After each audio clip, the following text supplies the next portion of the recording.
So the wrestling in particular continued after the Greeks because the Byzantines also wrestled.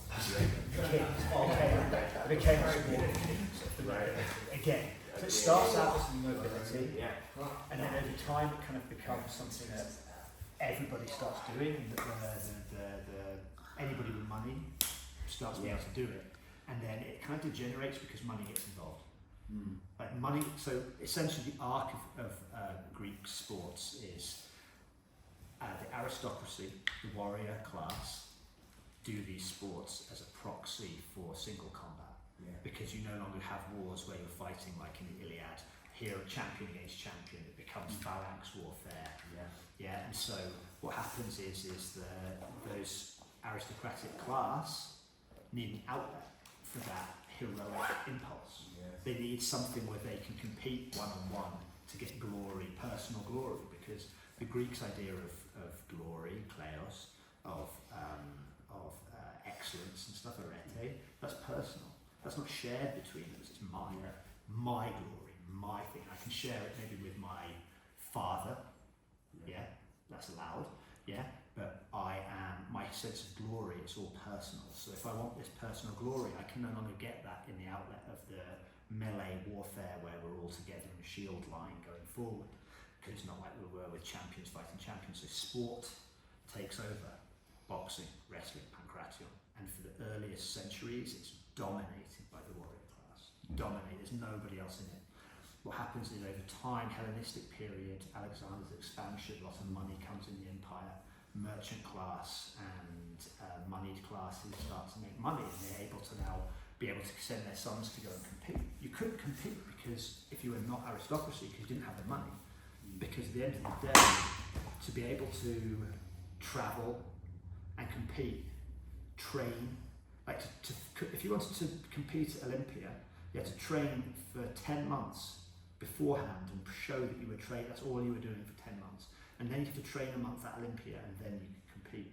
Like just that as a barrier of entry meant that like most people, they needed to work, right? They needed to earn a living somehow. The warrior class didn't need to earn a living.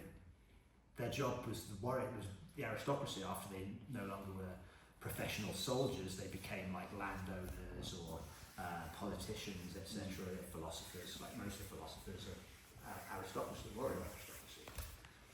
And so that barrier of entry suddenly changes when the Eastern money starts to come in from Alexander's expansion, because suddenly all this money floods in, trade goods, everything comes in, and suddenly this whole extra kind of middle class basically arise from that empire.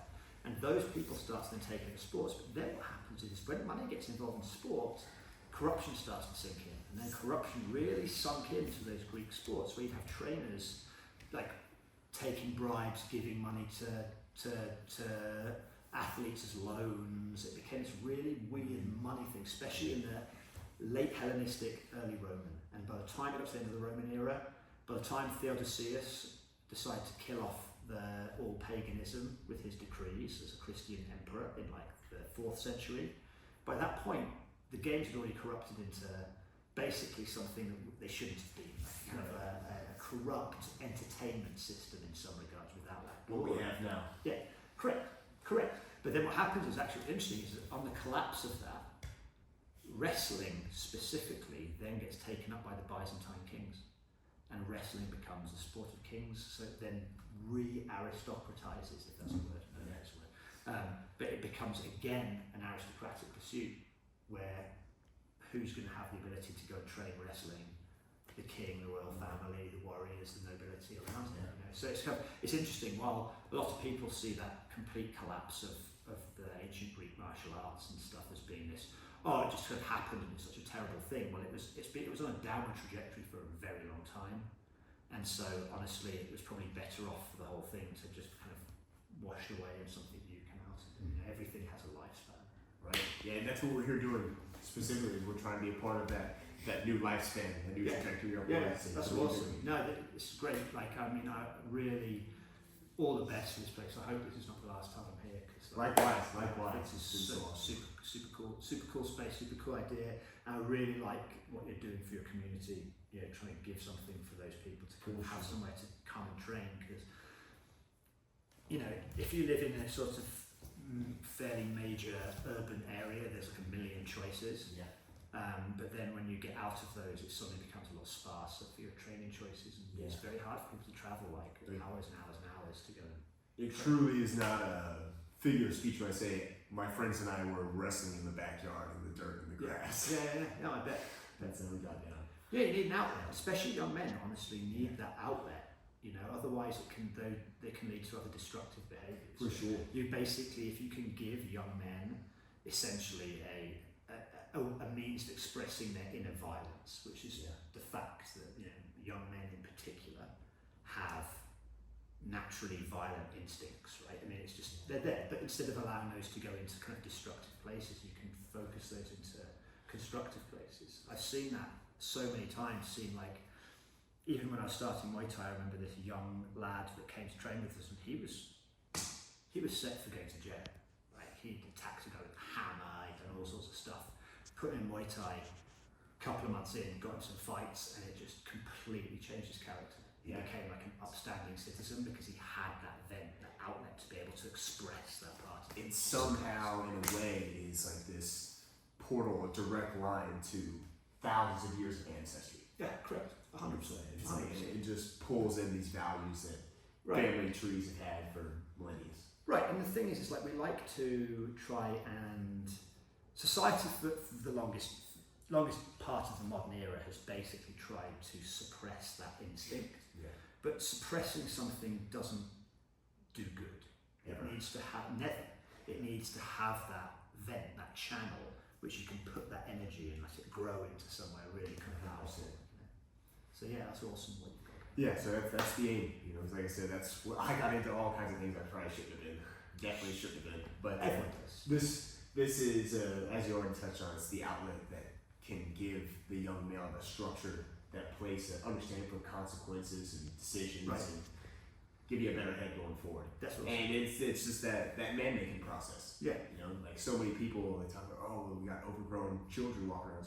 They've never been beat up before. Yeah, right. You know, it's like, it was part of it. You turn 13, somebody mollywops you, and you realize you're at the bottom of the totem pole. Right. Right, I mean, it's something I've talked about very frequently, which is the idea of a male initiation, because I mean, there's female initiation and male initiation, right? Both exist in society.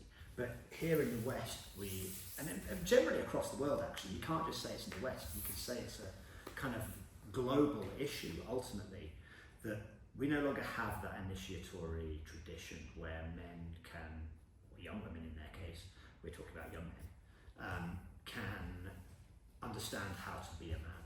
For sure. Because you're not taught how to be a man in modern society.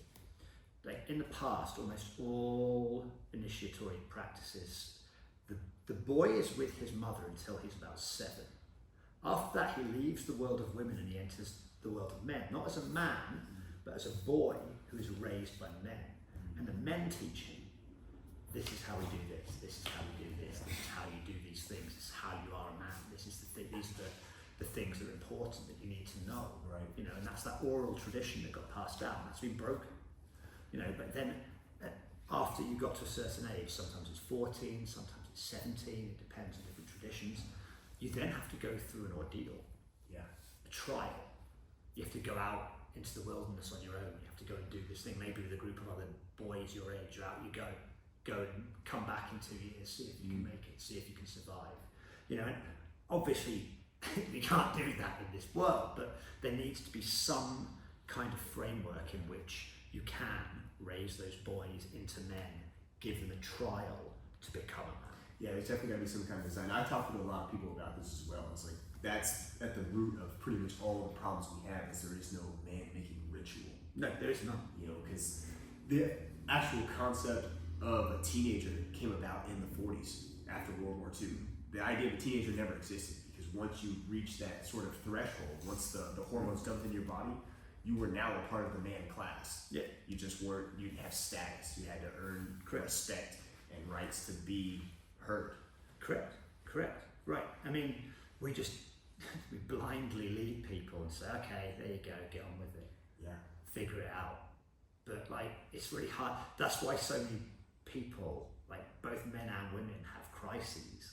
You know, when they're going through their teens, when they go through their 20s, because like, yeah, there's all the hormones, yeah, there's all the, like, the natural urge to do all these different things, but there's no guidance to go along with it. 100%. Yeah, I talk to people about it all the time. It's like I got into certain situations a lot just because there was no sort of direction. Mm-hmm. Yeah, there was a biology class like, oh, here's what's happening to your body. Yeah. Here's how you feel.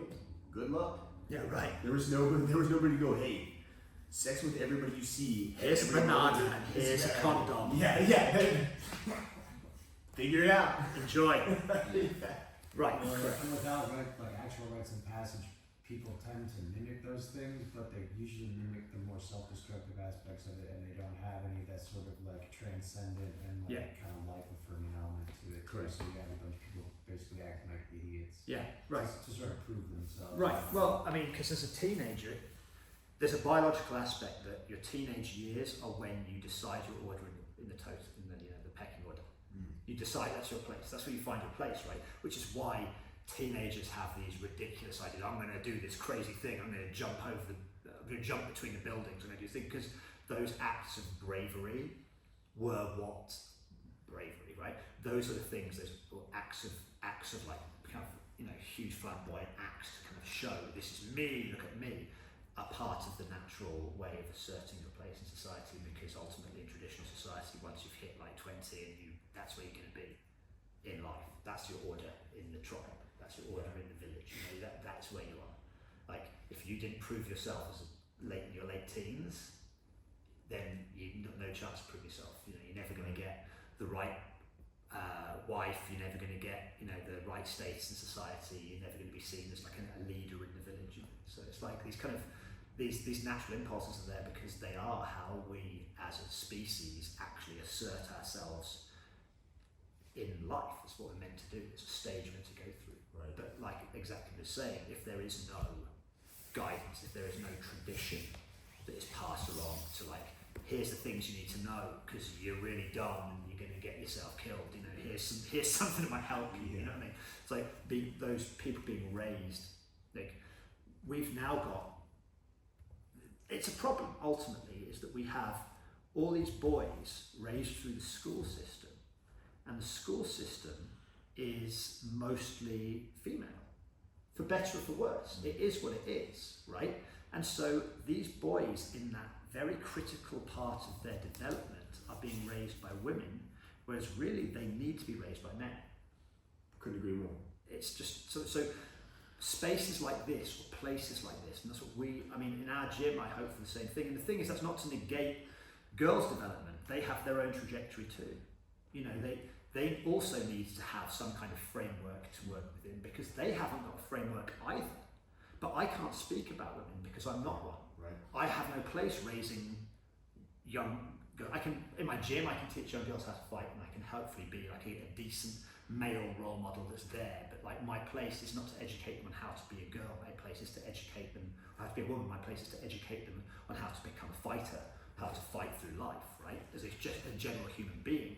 Girls also need to have women to be able to say, this is how you do, this is how we get through it, this is how we do this is how we do that, these are the problems you're going to have in life, this is what you're going to encounter probably, this is what you're going to encounter with the opposite sex, and the same for men, this is what you're going to encounter with the opposite sex, this is what you're going to encounter when you're having to go through whatever ordeals you go through in life. And so both men and women need that. I just can't talk about women because I'm not, and I don't think it's my place to even really comment on that, apart from in the way I just have. Right. So we're looking to the women to lead the young ladies, but that's what we're here looking to do, is be cornerstones to lead the very, very curious and sometimes lost next generation of young guys. Yeah, it's important. Paramount. I mean, it's pretty much everything. It decides the trajectory of what happens, because it's almost like we're at a threshold. Mm-hmm. We're going one of two ways. Yeah. Right. And the strength of the youth and their mindset is going to be everything in that. Yeah, correct. You want to lay down, or do you want to get your spear and do something about it? Yeah, right. Correct. So that's where I'm at. I'm here to take up arms, Tom. Yeah. Good man. Thanks, Jim. Appreciate it. Thanks for having me. Appreciate you, Tom. Loved it. Wes, Ben, Derek, Ryan. Thank you, John. Mm-hmm. Yeah, it's been really, really awesome. It's been really good fun. Thank you.